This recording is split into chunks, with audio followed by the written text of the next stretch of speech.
यांच्या वतीने एक 5,000 रुपयाची देणगी मी जाहीर करतो। आणि इंदिरानगर वासियांचं प्रेम माझ्यावर आजही आहे, 25 वर्षापूर्वी आमच्या घरावरही होतं, तर मी त्या प्रेमाचा कायम ऋणी आहे आणि तुमच्या कायम उपकारातच राहणार आहे, कुठेही जाणार नाही। उमेशनी, नितीननी, कोणी बोलवलं तर मी येणारच आहे। कांबळे साहेब पण आहेत, आमचे मित्रच आहेत सगळे। तर या ठिकाणी मी आपल्याला पुन्हा एकदा आवर्जून नमूद करतो की कार्यक्रम अतिशय चांगला केलाय।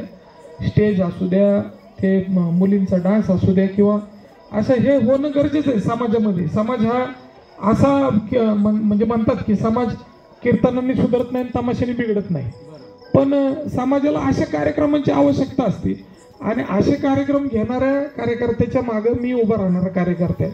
त्यामुळे उमेश, तू काय काळजी करू नको आणि साळवे पाटील तुम्ही काय काळजी करू नका। फक्त अण्णा जर आपल्याकडे आले तर त्यांना मदत आपल्याला करायची, एवढं मात्र निश्चितपणे। कारण आता खासदार साहेबांना संधी दिली तर तेव्हा आम्ही आमचा पक्ष सोडून खासदार साहेबांच्या मागे गेलो, तर अण्णांच्या मागे जाणं आपलं कर्तव्य। तर आपल्या सगळ्यांना एकदा शुभेच्छा देतो आणि नवरात्र उत्सवाच्या निमित्ताने वर्गणी जाहीर करतो जी केली ती। धन्यवाद, आभारी आहे।